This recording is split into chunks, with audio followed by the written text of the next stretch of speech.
What is up, guys? We are back again today with another video. Now, today's video, we're going to be finishing off that little series with part 2 of my Marvel TierMaker video. I hope you guys enjoyed the last one in part 1. And without further ado, let's get into part 2. Let's go. All right. We are back with the list. Now, if y'all remember, we had just finished off with, who was it? Which one?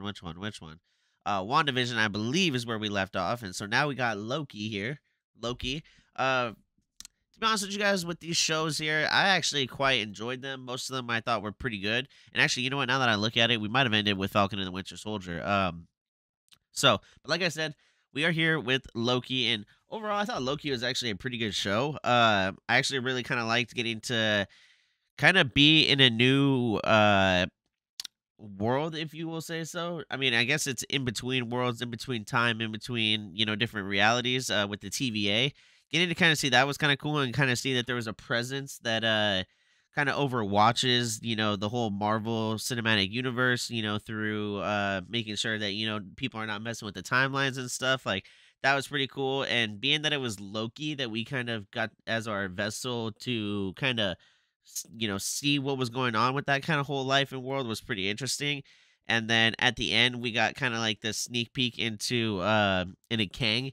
So that was kind of really cool, and it was actually really cool seeing too that this was the 2012 Loki who had just lost the Battle of New York, and getting to kind of see him go through the kind of different changes to kind of almost like speed run him into becoming the Loki that we already knew that happened after 2012, with the whole, events of Thor Ragnarok and whatnot, and basically him coming around to being Thor's brother, and in the sense that now he was willing to kind of give up most of his mischievous, ways, and as far as kind of like being evil, and was willing to kind of just work with his brother, and then, try to do more so what's right, by his side. And so, being that Loki died by Thanos, this kind of gave us a new Loki to kind of replace that one that almost feels the same exact way as the one that we were left with. So it's really cool what this show kind of gave us, and it was cool getting to see Owen Wilson in the MCU. So with all that being said, though, I think the Loki TV show was really good. I'm excited for season 2. As far as where it belongs on this list, I'll probably honestly say, you know what, it's B tier, I'll put it right there with WandaVision. I think it was really, really good. Not as good as these gems up here, but like I said, it's S tier and A tier for a reason. These are legit gems, like it's gotta be really good to go up on those two tiers. So with that being said, we're gonna go ahead and move on to the next one. Alrighty, next on our list we have the Black Widow movie, and I actually really like this movie. Like, probably not as much as what other people thought of it, but getting to kind of see more so Black Widow's kind of history, it was really cool getting to see kind of how she came about with Hawkeye and her sister and her family and all that. I thought it was really cool. I will say it was cool getting introduced to Taskmaster in this show. However, kind of how they changed Taskmaster, that part kind of sucked. I'm not gonna lie, that did suck. Getting to switch between the different, timelines though in this, or not necessarily timelines, but the point in time, like, we go back to all these different histories and events that, Black Widow goes through that are significant to her and why she is the way she is. And kind of getting to see all that was really cool. And then by the end of it, we get to kind of see where she's at in her mentals, and, to make the decision that she does eventually make in what was that, in Infinity War, when she makes the sacrifice for the stone. All of that was kind of cool, getting to see just kind of her origin story, and not only that, but her build up, and basically, essentially, what I'm getting at is we got to see her complete her arc. And for those of you who watched my first episode, you kind of got to hear me talk about Tony Stark's arc, being from the arrogant billionaire playboy philanthropist into being the guy willing to make the sacrifice at the end of Endgame, to snap and to bring everybody back. We kind of get not necessarily a similar situation, but it is somewhat similar with Black Widow. We get to see her basically be this cold, ruthless, KGB operative or assassin, if you will, in the Black Widow program.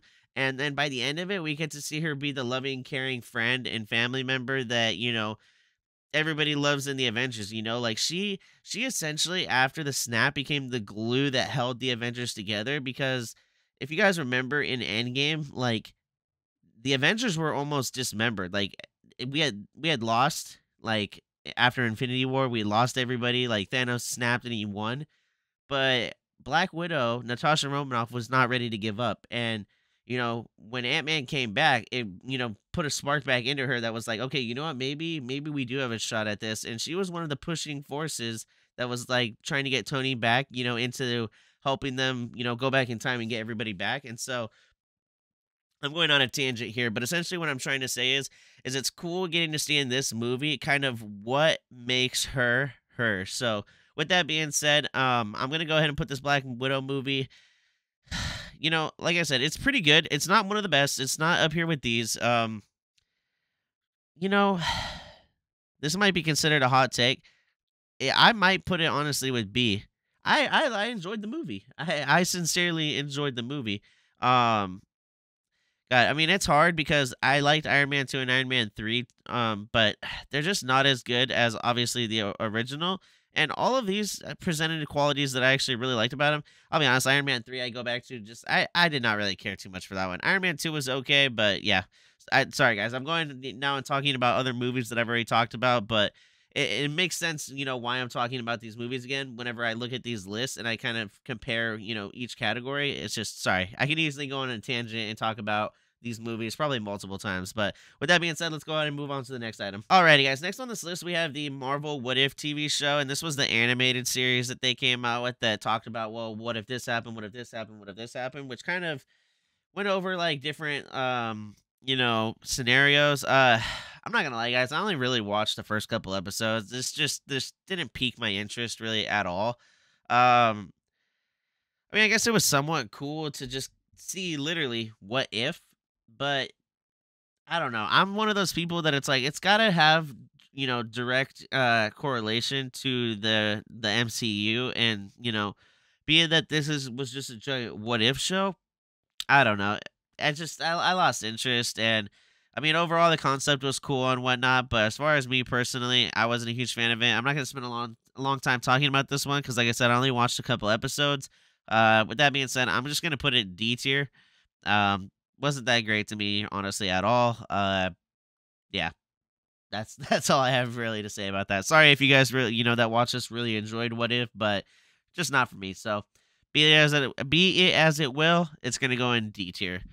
So with that being said, let's go ahead and move on to the next one. Alrighty, on this list next we have Shang-Chi, and Shang-Chi was actually sick as fuck. Like, it was really cool getting to see kind of like a martial arts version of Marvel, essentially, where we get a character from the Asian culture and kind of like Black Panther and kind of like Captain Marvel. We get our first, character that is from another culture, or when I say like Captain Marvel being, that she was the first woman main character for a movie. So with that being said, with Shang-Chi, we have our first, Asian, lead superhero. And so that was really cool. And kind of getting to see the origin of the 10 rings was really cool. The fights in this movie were honestly really, really cool. Like, I don't know about you guys, and you guys could think this is a joke or think that it's whatever, take this as you will. Seeing Shang-Chi in some of these fights really reminded me of kind of like watching old like Jackie Chan movies and kind of see how he would fight. Like, where a lot of times you would see Jackie Chan using whatever it was, whatever was around him as his means to fight, his weapon, if you will. And that was really, really cool and entertaining to see. And like I said, getting to see the origin of the 10 rings and seeing what the actual, weapon of the 10 rings was really cool. And then on top of that, we got to kind of just be brought into another world and another culture, and that was really unique and cool. And so with all that being said, I did really enjoy Shang-Chi, and I'm gonna go ahead and put it up in like B tier. I think that's a pretty fitting spot for it. I think it is along the lines of all these other movies. um kind of like I said, some of these guys are honestly going to be hot takes for you guys. I understand. Like, we're not all the same person. Like, you guys might really, really have liked Thor: The Dark World. It wasn't for me. You guys might have really liked Ant-Man. Wasn't really for me. So, with that being said, Shang-Chi, B tier, and I think that's a good spot for it. And with that being said, we're going to go ahead and move on to the next one. Next on the list, we have The Eternals. Now, this one was weird for me, to be honest with you guys. Like, I thought this one was really weird just because, you almost in a sense have like these godlike figures. Now I know you could really say that about a bunch of these Marvel movies and TV shows, like, oh, they have powers, therefore they're godlike. No, these ones really, really were godlike in the sense that it was like they didn't even derive from Earth. Like most of these characters in all of these are humans. They came from Earth, you know what I mean? Other than if, a select few of them, obviously. But the Eternals was completely like they were born to be essentially gods of Earth. And I don't know, it was just kind of weird. Like this one was harder to relate to, I guess, in a sense. And these were really characters that nobody really even really knew from the comics. They weren't talked about a lot in the comics, and you know, they just didn't really have a presence that was well known about them. So when they made a movie about them, like I get what they were going for and trying to kind of show like the start of how Earth became and that they were the protectors of Earth, and then there was the deviants and then it introduced us to Sentinels and whatnot. And so as far as the Marvel Cinematic Universe building, it served its purpose, but as far as being really really entertaining and being really you know, attention holding, it didn't really have a lot of that. And so with that being said, you know, it was all right, but it was nowhere near top of the line Marvel content. And honestly, guys, in my opinion, it's gonna be another one that I add to D tier. Just yeah, it wasn't great. It's not in any way. It doesn't belong anything with any of the movies or shows here in C. Definitely not anything above that either. So, with that being said, we're gonna keep it dear. Borderline could be E. You know, I'll be honest with you guys. I might. This is gonna be a time in the video where I think I actually legit move things that I've already put in. I'm putting What If down to E and putting Eternals down to E.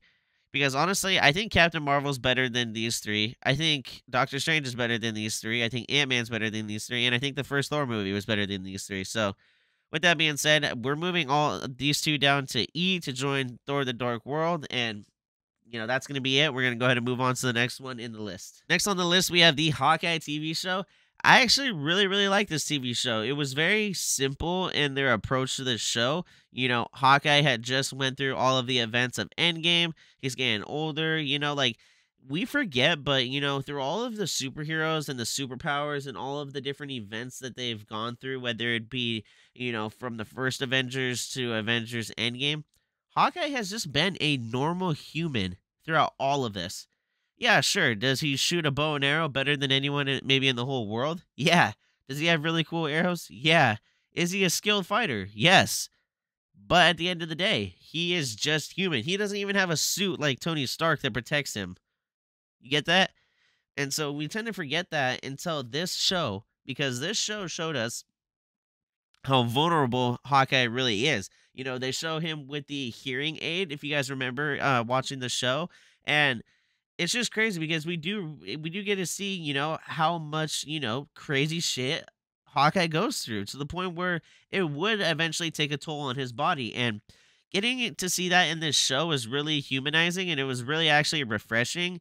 And getting to see him kind of bring up the next evolution of the Hawkeye character with Haley Steinfeld's character was really cool. And I actually really enjoyed it. And getting to see the villains in this show were really cool. Getting to essentially bring Kingpin back into the MCU, or bring him into the MCU, was actually really really cool. Like, being that this was also a Christmas show, that made it really cool. And then we got Lucky the dog. Like, I really enjoyed this. And we also got introduced to Echo. Like, this show, I think, is very underrated. It did a lot more than I think what people realize. And being that I actually really have always liked Hawkeye as a character. I think I like Jeremy Renner as an actor. Haley Steinfeld, other than being drop dead gorgeous, is actually really funny. Like, her character is actually hilarious. Like, I love her character. Oh, and then also on top of that, we get Yelena Belova in this show too. And her interactions with Haley Steinfeld was awesome. Like, I loved the interactions between them because it was almost like sister like, talk, but it was really cool. So with that being said, I really did enjoy the Hawkeye show. I hope we get to see more of of these characters in future stuff. And with that being said, I do think Hawkeye belongs in. I'll be honest. I think it's B tier.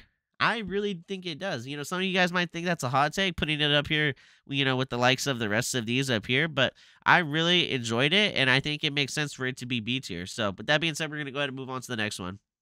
Okay, next on this list we have Spider-Man: No Way Home. Now, this movie, whoo, this movie was amazing. And that might be a cheesy, term to use considering, amazing, amazing Spider-Man. Oh, I see what you did there. But yeah, sorry. All right. Enough tooting my own horn. This movie was really, really good, guys. Not only do we get to see a lot of cameos from, previous characters in the kind of Spider-Man franchise, if you will, it just brought them in a way, it brought them all together almost in a way that just didn't feel like it was even forced, like it made sense, with the whole kind of like timeline interchanging stuff that we were kind of, been introduced to with Doctor Strange and with Loki, the show, like, you know, all of the things that happen in this movie, in a sense, they make sense, and I'm sorry, like they just do the absolute best fan service that you could probably ever do to not only just a Marvel fan but a Spider-Man fan in bringing back not only Tobey Maguire's Spider-Man but Andrew Garfield's Spider-Man. You got William Dafoe's Green Goblin, like you get God, I can't even think of his name. What is his name? Now I gotta look it up. Hold on. Okay, so I looked it up and it's Jamie Foxx. Why I couldn't think of Jamie Foxx's name, I don't know. But anyways, Jamie Foxx's Electro. It was cool seeing him again. And this time not blue. That was really cool. But with all that being said, it was really cool that they got to bring back all these, prior characters in a way that didn't seem forced. We got lessons out of it, as far as Tobey Maguire teaching, Tom Holland Spider-Man, like, hey man, like, you should do this or don't do this. Like it's not worth it, especially with Tom Holland Spider-Man just losing his Aunt May. Like now he doesn't have anyone, and he wants to kill the person responsible for, making his life this way. And, he does it in an attempt to kill Green Goblin, but Tobey Maguire's Spider-Man tells him, like, hey man, this is not what Spider-Mans do. And so it was really cool getting to just see all that and getting to see the mentorship and kind of the full arcs for all of our Spider-Mans. You got to see Tobey Maguire's Spider-Man's full arc. You got to see Andrew Garfield's Spider-Man's full arc. Well, hopefully maybe we haven't seen the last of Andrew Garfield's Spider-Man. That is yet to be seen. And then we kind of get to see just the continuation of Tom Holland's Spider-Man's arc. I know we're not done with him yet. They've already announced that we're going to get more Spider-Mans with him. So, but now being at the end of the movie, how the Doctor Strange spell kind of gets put forth as far as like, nobody now knows who he is. So, all of his friends are no longer his friends. They don't remember him. His Mary Jane doesn't remember him. And so now we kind of get led into this Spider-Man that is done with high school. He's been Spider-Man for a little while now. And it's kind of like, we're not living with Aunt May anymore. This is kind of like Spider-Man that we see in what is it?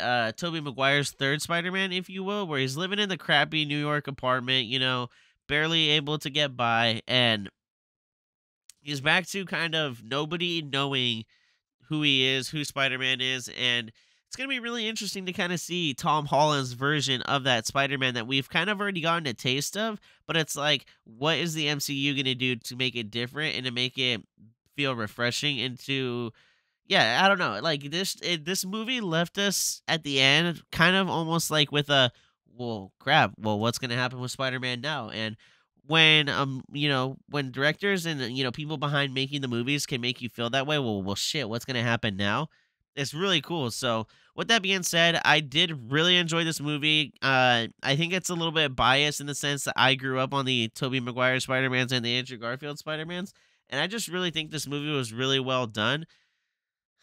And I'm gonna be honest, this could be a hot take to some of you guys, but I think the Spider-Man is straight up S tier.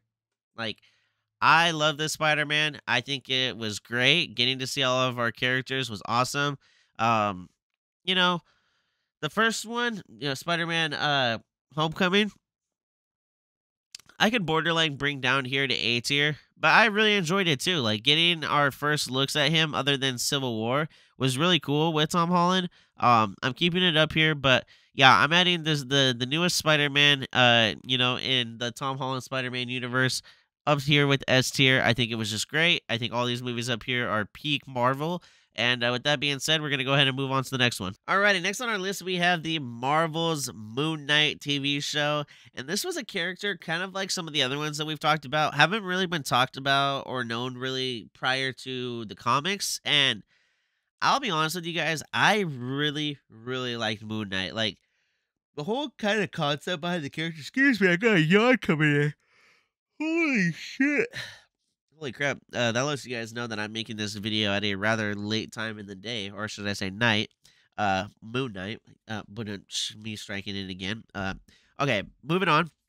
Back to where we were. The Moon Knight TV show was really, really cool. I really liked the concept behind it because not only do we have a superhero, right? But he's a superhero that has a personality disorder as far as knowing, that he has all these multiple personalities inside of him. And it was really cool because not only does he have that, but he has the Khonshu entity in his body, as far as like Khonshu being the Egyptian god that kind of gives him the powers that he has with the whole suits and the crescent knife, weapons and whatnot.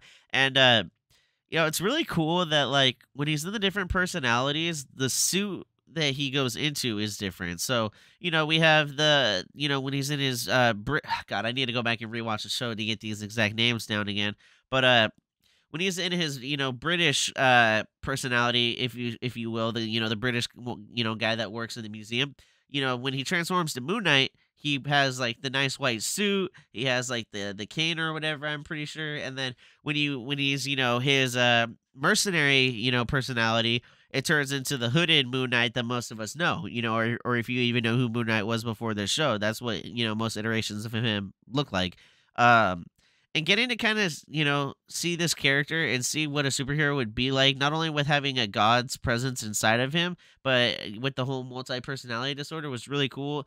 Not only that, but we get a villain that's really cool that almost in a sense is like a cult leader. And so getting to kind of see that was really cool. And then on top of that, we get to see kind of like this traveling between life and death, with the whole them being on the God, I can't even remember the name now, the ship. They're on the ship, he's talking to the hippo god and whatever, and like it's going from the fields to like heaven. And I know what I'm sounding like sounds crazy right now, but that's because this show truly was crazy. But it was crazy in a sense that it was really cool.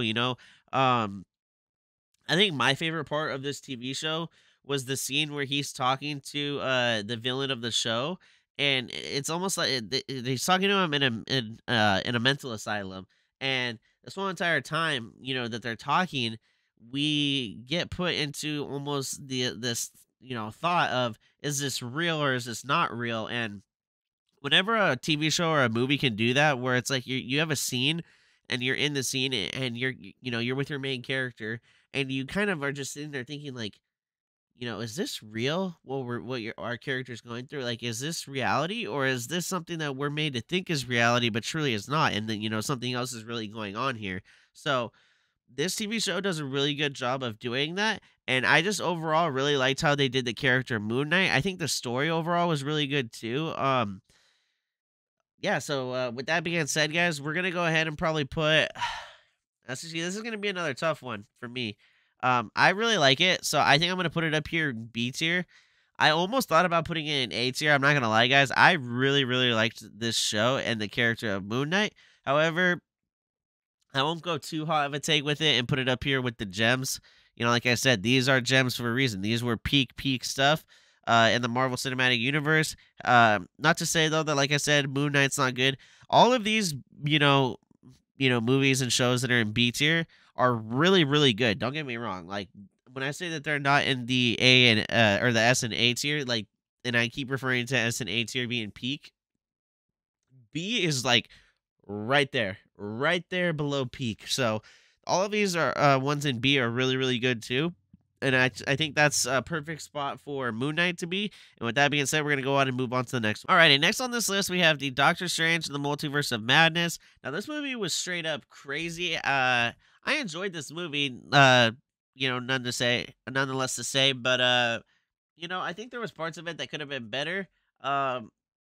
I think part of my bias towards this movie is I've never been a huge fan of Doctor Strange in the first place. But I mean, this movie was really good. Getting to see Scarlet Witch basically at her peak evil form was actually scary as fuck. Like Scarlet Witch, if you guys don't already know this, is a very, very, very powerful character. I mean, when you watch this movie, you get to see that firsthand. You see her go between the different realities and literally just use a reflection to get from one reality to another in order to find her new children, and anyone that gets in her way gets absolutely fucking destroyed. Like when we get to see Illuminati from the 838 universe, like they try to stop her and she literally single hand one by one annihilates all of them in the most brutal way that you can imagine. And that was terrifying to get to see. Like she is straight up like, if with her being a villain, like it made you feel almost hopeless. Like there was nobody that was going to be able to stop her. Like that's how terrifying of a villain she was. And overall, I think it made this movie really, really good because we had for once had a villain that was like, oh shit, like there's no way to stop her. Like if you guys remember, the only way to stop her essentially was for Doctor Strange to also, I believe, use the Darkhold, and basically there had to be the whole kind of what do you call it, temple that she was in kind of collapses. And I mean, this part was kind of corny and cheesy, but it was like the whole tower kind of collapses, the whole temple, and she's inside of it. But we all damn well know that that wouldn't kill her. So it's gonna be interesting to see if they bring her back and what happens with that. But as far as Scarlet Witch's character, but with that being said, Doctor Strange in the Multiverse of Madness. It did also have some fan service with giving us John Krasinski's Mr. Fantastic. It brought back Patrick Stewart's, Mr. X. And it just gave us a couple other characters that was really, really cool getting to see them, such as Peggy Carter's, uh, God, what is her name? I don't even remember what freaking her name is. Peggy Carter. I wanted to call her Captain Britain, but I know that that's not right. But anyways, we get to see her, Peggy Carter, essentially as Captain America. We get to see Black Bolt and basically, like I said, Mr. Fantastic and Mr. Professor X. And so getting to see all those was really, really cool. With that being said, though, we're gonna go ahead and put Doctor Strange in the Multiverse of Madness. Uh, C tier. I'm not gonna lie, it was cool, but it was not. It was not. Ah, man. Borderline could be B tier, but we're gonna put it C tier. For me, this is my personal opinion. You know, it was good. It wasn't great, like S through B. It wasn't terrible, like D through F. It was right here in the middle. It was C. It was average, okay? With that being said, let's go ahead and move on to the next one. Alrighty, next on our list, we have the Miss Marvel TV show. Now, I am going to have almost literally nothing to talk about when it comes to this show because I did not watch it, nor did I really have an interest to watch it. And I'm sorry, like, I know Marvel is, tries to pertain to all of its audiences. However, when I saw that this show was coming out, I thought it was interesting, but then I saw more about it and saw that this show is really pertaining to kids, like younger kids, and that's cool, man. Like that's awesome. Come out with content for younger kids.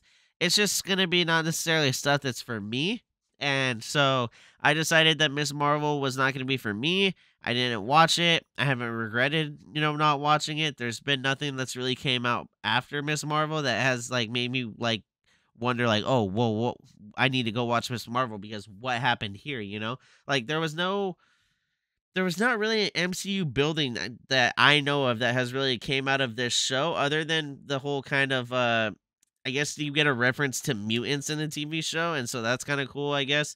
But other than that, we get introduced to, like I said, Camilla Khan's character, and that's really cool in the sense. But you know, I think they're gonna do justice, hopefully, in the Miss Marvel show for her character now that she's kind of gonna be a little bit more used to being a superhero. So we'll see how that goes in or in the Marvels, TV show or movie, excuse me. And with that being said, I'm gonna go ahead and put Miss Marvel in. I'm not gonna put it in E tier or F. I'm gonna go ahead and put it in just D tier for now, just because I know it's probably not terrible, but it's just not for me. So With that being said, it's gonna go in D tier. I don't have a lot to say about it. Could be good, could be bad. Just wasn't for me. So leave it there at D tier and move on to the next.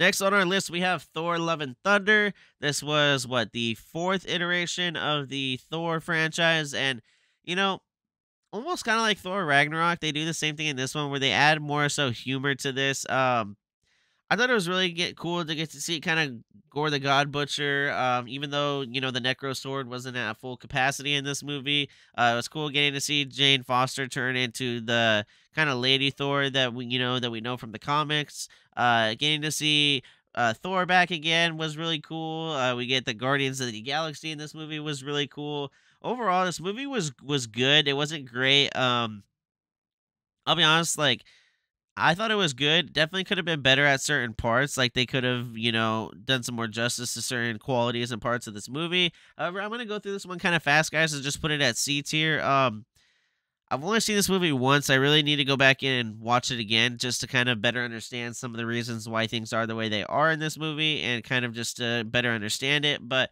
with that being said, I'm gonna put this movie in C tier, and that kind of just like I said about these other ones in C tier, it wasn't that it was terrible. It just wasn't great. So it's average. We're gonna put it there in C tier. And with that being said, we're gonna go ahead and move on to the next one. I'm gonna try and really breeze through these last few guys and try to just get through them pretty quick. I don't want this video to be super long. So with that being said, let's move on to the next one. Next on this list, we have the She-Hulk TV show. Yikes! This show, I'm gonna say, and this is gonna sound harsh. This show sucked. Like it sucked pretty bad. I'll be honest with you guys. Like, you know, there was parts of it that made it so it was all right. You know, it was cool getting to see Bruce Banner's Hulk in the beginning and kind of get to see like what he did to help her, kind of understand being a Hulk and whatnot. That was really cool. But then we get a bunch of like these filler episodes in the middle that are just that I just didn't give a shit. Like I didn't really start like liking this show again. Sorry guys, I got something in my eye. I didn't really start liking this show until it got to what was it, the last couple episodes when they bring in Daredevil. That was really cool because obviously we get to see the Daredevil from the Netflix show being brought back. That was awesome. We already had seen him in the newest Spider-Man movie, which I actually forgot to bring up when we talked about this movie, which also made it awesome. But we get to see him again in She-Hulk and their kind of, love interest and whatnot. But that was really, really cool. We get what's it called? God, I can't even think. We get Scar introduced back into this movie, or introduced in this movie at the end of it. I said movie. We get Scar introduced in the last episode of this TV show. So that was really cool. Which is essentially Hulk's son. So there was a lot of stuff that was brought to this show that made it interesting as far as like we got Daredevil, we got Hulk, we got Scar and stuff. But oh, and then also kind of breaking the fourth wall was kind of cool, like with her coming out of like in the Disney Plus menu. That was cool. And then talking to what is it called? Kevin Feige or whatever it was, the robot person. But all that was kind of cool. But other than that, like this show was just really was kind of corny and was yeah, it just wasn't great. Um, with that being said, it's going D tier. Like it just was not that good. The writing I felt like was pretty shit. The corniness of it was pretty shit. And with that being said, the only thing that made it even worth watching was getting to see a Hulk, Daredevil, and uh, you know, the things that were centered around those characters. With that being said, we're gonna go ahead and move on to the next one. Sorry if that was kind of harsh for that one, and you guys liked it more than I did, but D tier for me. Next is Werewolf by Night. Gonna be really, really quick with this one, considering it was kind of just like a one-off special. D tier. Borderline E tier. Didn't watch it. Didn't care to watch it. Didn't hear anyone else really getting hyped up about this one. So with that being said, if you can't get me to watch it, or you can't get other people that I watch like on YouTube to talk about it really that much, then it must have not really been that great or anything to hoot or holler at. And with that being said, it's just gonna get left here at D tier, and we're gonna go ahead and move on to the next one. Next on this list, we have Black Panther: Wakanda Forever. Um, This movie was really, really good, and they did a good job of paying tribute to Chadwick Boseman after he had passed away. Um, they almost didn't even do a movie for Black Panther after Chadwick Boseman passed away, but there was still so much story to be told in this kind of part of the franchise that it was almost impossible not to. And so they did a really good job with this movie. It was really cool getting to be introduced to Namor and the Atlanteans because has always been a big part of Marvel. But with getting to see Shuri step up and to be essentially the hero of the story and to be the next Black Panther was really, really cool. Like I said, they did a good job paying tribute to Chadwick Boseman and his character, and there was just so much emotion in this movie, and all in all together, it was really, really cool. We also get introduced to Ironheart, which was really cool, and stuff like that. It was such a powerful movie with all that was said, and like I think just the huge thing behind it, like I've already said a couple times now, it got me sounding like a broken record, but the tribute to Chadwick Boseman was huge in this movie. And so with that being said, I enjoyed the movie. Wasn't peak Marvel, wasn't terrible Marvel. We're gonna go ahead and put it in B tier. I think that makes the most sense. It was really good. Like I said, everything here in B tier was really good. Just wasn't quite up here with the rest of these. But that being said, love this movie. Loved how they paid tribute to Chadwick Boseman. And with that being said, we're gonna go ahead and move on to the next one. Next on this list, we have Ant-Man and the Wasp: Quantumania, and this movie, from what I've heard, was decent. It was all right. The CGI and kind of all that was really, really crappy in this movie, from what I've heard. And I say from what I've heard because I haven't watched this one actually yet. I do plan on watching it. I know it's now on Disney Plus, so I just have to get around to it. You know, it's kind of hard to do stories with Ant-Man. Like, he is a really, really good, interesting character. I just don't think that they had a lot of development with him. And being now that, what sucks about Ant-Man is his whole kind of being has to just do with the quantum realm. And when it comes to doing Ant-Man in the quantum realm, they don't want to make it too complicated for the casual Marvel fan, but they also don't want to go over the top and make it crazy. Uh from what I've heard, Kang in this movie is pretty cool. It's really good. It's super powerful, but just there wasn't too much from this movie that inspired, I guess, a lot of people to really want to go out and watch it. Um, with that being said, guys, being that I haven't watched it, I don't want to put too much of an opinion on it. Uh, Good enough to where I'm still gonna go watch it. Just haven't had the motivation to get there yet. Um, so with that being said, I'm gonna go ahead and put it like C tier. Although, I don't have a big huge reason for that yet. Maybe after I watch it, I might determine that it's like B tier or A tier, or I could even determine that it's D tier or E tier. So I'm just gonna leave it right here in the middle because I haven't watched it. Am eventually going to get around to it, just haven't yet. So that being said, I don't want to talk too much on it because I haven't seen it, and we're just gonna leave it there at C tier. All right, next on this list, I'm gonna kind of combine these two together, or I mean, they will be separate. But they're essentially, this Christmas special was literally only like 20 minutes long, so we're not gonna have a lot to talk about with it. But last on this list, we have Guardians of the Galaxy Volume 3, and man, let me tell you, I know I said it in the first video, guys. My first part of this, little mini Marvel TierMaker series, if you will. But Guardians of the Galaxy, in my opinion, are great. Like, they are fantastic. They're wonderful. I love them. I love all the characters in them. I love their dynamic. And this movie was just the latest installment of that kind of whole ordeal. And what was really cool about this one was getting to see Rocket's origin story. That was honestly, it was really, really cool. There was actually surprisingly a lot of emotion behind it as far as him being taken, experimented on, what happens with his friends. The villain in this movie was actually really good. Like, it was kind of a refreshing new type of villain. Um, Getting to see Adam Warlock was kind of cool, even though he was kind of corny and cheesy in this movie, but that was just because, there's a reason behind it. If you haven't seen the movie, go watch it. If you have, then you know what I mean. Uh, but all in all, I really, really liked how this movie brought our Guardians family back together. It made sense, And just the humor in these movies is always really, really well done. I really enjoy the Guardians of the Galaxy movie. Like the Guardians of the Galaxy, I think what makes them so, so good is like you have these misfit toys, they're brought together as a family, but their humor is really, really good. But on top of that, it's like they're not over the top in the humor where it's just like, oh my God, look at these guys. They're cheesy, corny, always trying to be funny. There's some real dark and tough emotions that are also put into these characters where it's like they've all been through things that are really, really hard to deal with in their life. And yet they're still able to bring out the good side of themselves and to still try to be, hopeful and joyful in this world and in this universe that they're in.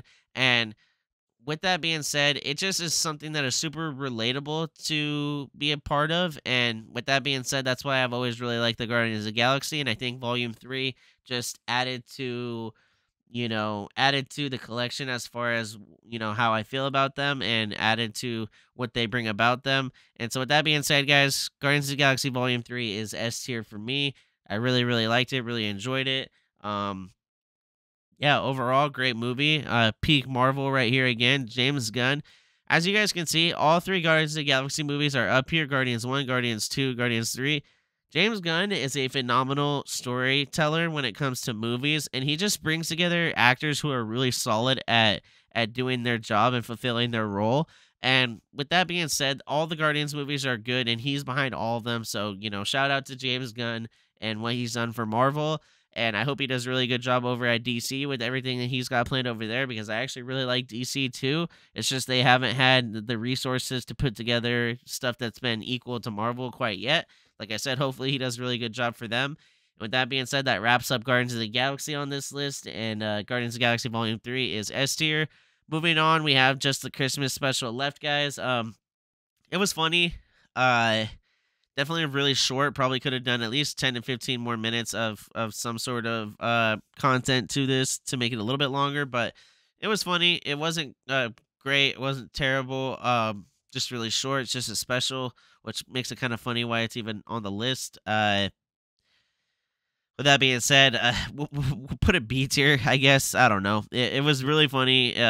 But it was a special, so we'll leave it at that. And okay, so I am recording this a couple weeks after I originally made this video, guys, and since then, Secret Invasion has came out, so I wanted to go ahead and put this little snippet in the video just so that way I can have a complete list. As you guys know, like I said, Secret Invasion just came out with the finale, I want to say about a week ago or so, and there was a lot of mixed reviews on this show. Some people liked it, some people didn't, but kind of there was some things that happened in the show, some key points that didn't really make a lot of sense, like why they went this way instead of going this way. There was kind of a lot of stuff that we had to, I guess, put together what happened because they didn't show it on screen. It was stuff that we kind of just had to guess happened off screen. And so overall, I like the show. Like I was able to watch it and generally enjoy the show. But I kind of after looking over it again and watching some videos about it, it did put a little bit of a sour taste in my mouth with just kind of some of the unanswered questions that it left behind.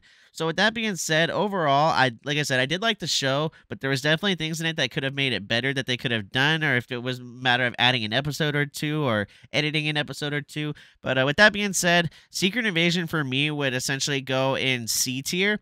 I don't think it was as good as some of the other shows that I have on here, and you can rewind back in the video and kind of just see what shows and movies I have in B tier and what stuff I have in D tier and C tier. And I think it, like I said, it belongs in C tier.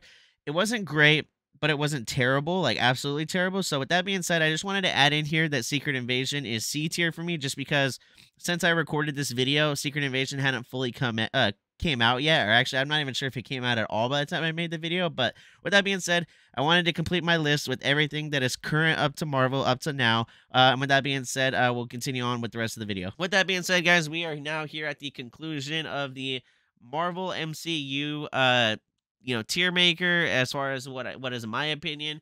And I think honestly our list here is pretty evened out. I mean, as you can kind of see, B tier has the most amount of stuff into it, which makes sense because, overall, most things that Marvel has made are pretty good.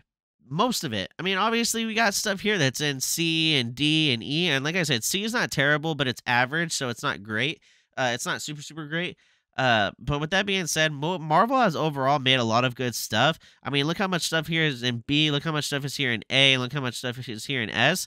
Like it's Marvel's came out with a lot of good stuff, man. And I know Marvel's taking a lot of flack right now because they're kind of going into this more so woke phase. We'll see how that goes. And, hopefully they can still figure out a way to produce content that everyone can get behind and enjoy because these are all characters that a lot of us grew up on. Whether, you're older than me, you're in your 30s, your 40s, your 50s when the comics came out, and now you're getting to finally see these characters on the big screen, or you're like my age, and like, you understand and appreciate the comics. You might not really have gotten to be a part of the comics era, but you understand and you appreciate them. And so to get to see these movies on the screen is really cool for you because this is kind of how you're getting to form your opinion on them. Or if you're a kid and this is the very first time you've ever heard of a Marvel character and, you're getting introduced to them, like Marvel has a way of pertaining to all audiences in a way that's really really cool, and so hopefully they can just figure out how to continue to make content that we can all enjoy. And overall, I've really enjoyed the Marvel franchise, and like I said, I hope they come out with lots and lots of more good stuff and more good content. And with that being said, let me know what you guys think about my list. Let me know what are things that you guys think should be moved up or moved down. Like I said, this is my opinion, so try not to be too harsh in the comments, guys. I know we're all entitled to our own opinion, but like I said, let me know what are things you guys think I should move up or I should move down, or what you guys would have moved up or moved down. I hope you guys enjoyed this two-part series. Let me know what you guys thought about part one down below in the comments. Let me know what you guys think about part two down below in the comments. And with that being said, guys, I'll catch you guys in the next video. Peace.